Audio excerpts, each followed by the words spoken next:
Hello，大家好。咁我哋啱啱就睇完呢個六榕寺啦。咁啊，離開呢個六榕寺咧，就去呢個光孝寺。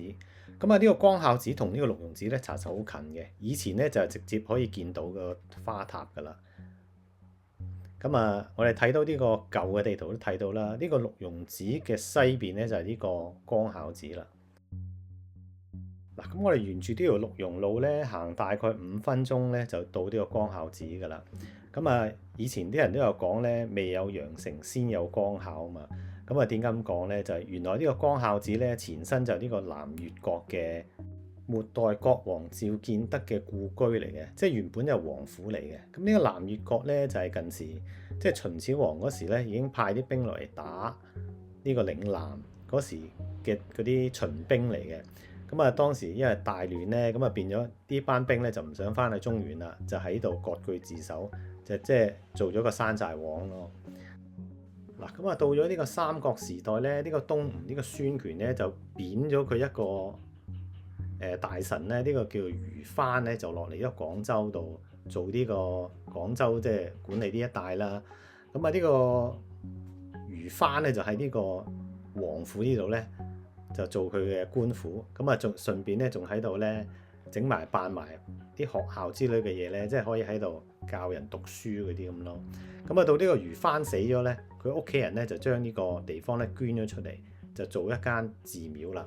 咁啊嗰時個名就叫做祭子寺啊，哇都幾難讀，祭子寺啊，係啦。咁啊同埋當時咧呢個東晉同埋呢個南北朝嘅時代咧，呢個廣州就係屬於呢個全國嘅佛教重鎮啊。點解咁講呢？因為當時好多呢啲咁嘅外地嚟嘅高僧大德呢，就坐船嚟到呢個廣州，就直接喺度上岸㗎啦。嗱，咁啊變咗呢間寺廟呢，就好似一間 office 咁呢，就俾呢啲外地嘅僧人喺度呢住，同埋可以喺度翻譯啲經，即係啲佛經嗰啲翻譯埋漢文咁咯。嗱，呢度就門口啦，入場費呢就5蚊嘅。嗱咁啊，我覺得5蚊都 OK 嘅，即係唔係太貴。咁你有時入去都俾少少香油啦，都唔止啦，係咪先？咁同埋因為佢好近呢個六榕寺咧，所以一次過睇晒兩間咧就最 perfect 啦。嗱，呢度就係個天王殿啦。嗱咁啊，呢間寺咧就比呢個六榕寺大㗎啦。咁啊，基本上不過你應該都睇晒啲嘢，不過重點應該睇個東鐵塔、西鐵塔。咁啊，呢兩個係南漢時期起嘅鐵塔啦，咁啊已經有1000年歷史㗎啦。咁啊同埋一個二法塔啦，嗰個就唐代嗰時起嘅。嗱，咁啊有對人王，有啲嘅彌勒佛，咁啊仲有咧呢個四大天王咧，呢個北方多聞天王係揸扇嘅，就唔係揸金塔嘅呢個，所以應該個造型係呢個明清時代起嘅。嗱，咁啊，仲有呢個韋陀菩薩，不過又係有塊玻璃咧，變咗都幾難影嘅又係。嗱，前面咧呢個就係大雄寶殿啦。嗱，咁啊當日都係閒日咧，變咗又唔係好多人去嘅。咁我哋首先去咗呢個鐘樓睇下啦。咁呢個鐘樓咧就係呢個地藏殿，即係拜呢個地藏王菩薩。咁啊有呢個敏公同佢個仔，嗱就好容易分嘅啫。有鬚嘅就係敏公。另外一個咧，好似和尚嘅就係呢個道明法師啦。好，咁我哋轉一轉身，去翻對面呢個鼓樓睇埋啦。呢個鼓樓咧就係呢個騎南殿咧，即係拜呢個關聖帝君。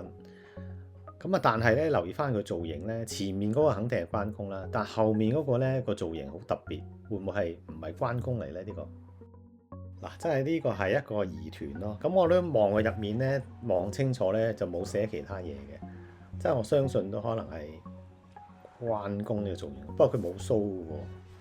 嗱咁啊，前面大間嗰間就大雄寶殿啦，另一間咧叫咩咧？等陣先，叫做吉祥殿，即係有個睡佛啊，即係瞓喺度嘅佛像，同埋有呢個太佛殿喎，又係即係幾特別喎。咁啊，呢個光孝寺出名咧，就唔係因為佢夠歷史悠久喎嚇，因為有一單事件嘅。咁喺呢個唐高宗呢個儀鳳元年啊。咁啊，當時呢個光孝寺叫法性寺啦，就有呢個印宗法師喺度寺裏面咧講呢個涅槃經喎。咁啊，講到時有風吹幡動，咁有和尚就話係風動，另一個和尚就話係幡動，即係佢哋嘅爭拗類似即係有雞先啦，定有蛋先咁樣，即係爭論不休咯。咁啊，忽然之間有個好普通嘅路人，忽然答一句出嚟話：不是風動，亦非幡動，仁者心動。咁啊，當時一講完之後咧，成個即係呢個廣場嗰啲和尚啊，或者啲路人嗰啲咧，全部嘩一聲，即係大家都好明白佢講緊啲嘢，但係又即係好難形容個微妙之處啊！嗱，咁啊，呢個路人甲係邊位咧？原來就係呢個六祖慧能大師啊！咁啊，佢自從喺呢個五祖弘忍嗰邊得到呢個真傳咧，同埋呢個衣缽啊嘛，相傳呢個衣缽咧就係釋迦牟尼傳落嚟嘅。咁啊，佢 show 呢個衣缽俾呢個印宗法師睇咧，咁啊呢個法師呢個印宗法師即刻就拜呢個慧能為師啊！咁啊，仲幫佢剃度，咁啊〜幫佢即係剃度啦，即係刮光頭啦。咁啲頭髮咧就留翻喺呢個法性寺度，就起一張塔咧，就幫佢保存咗落嚟啦。咁呢個塔咧就係呢個就叫做爾法塔啦。嗱，咁啊呢座爾法塔咧下面嘅底咧就有呢個六祖慧能剃度嗰時嘅頭髮喺個底嘅供奉嘅，係啦。咁啊當日都好多嗰啲佛教徒喺度繞圈嘅，不斷都見人繞圈，咁我都繞咗個塔3個圈嘅。嗱，咁啊再後面咧就係呢個觀音殿啦。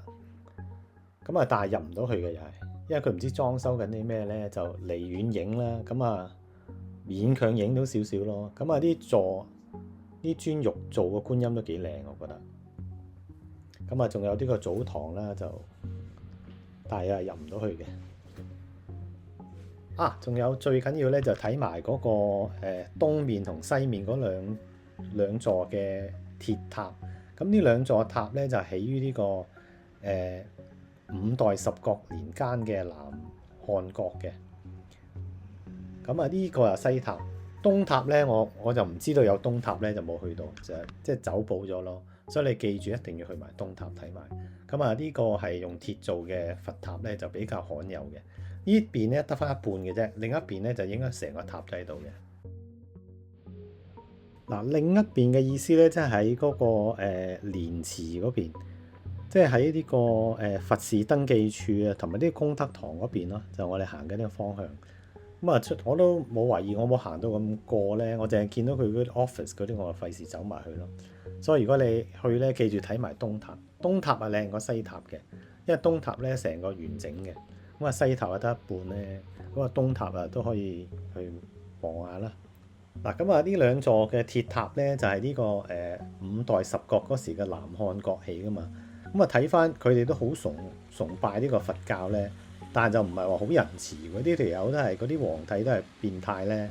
佢哋啲南漢嗰啲大臣咧，全部都係要做太監先可以做嘅。嗱，不過好慶幸咧，呢個政權就維持咗54年嘅啫。咁啊之後咧就俾呢個北宋咧就滅亡咗嘅。咁啊呢條片就差唔多啦。咁我哋下一間廟再見啦。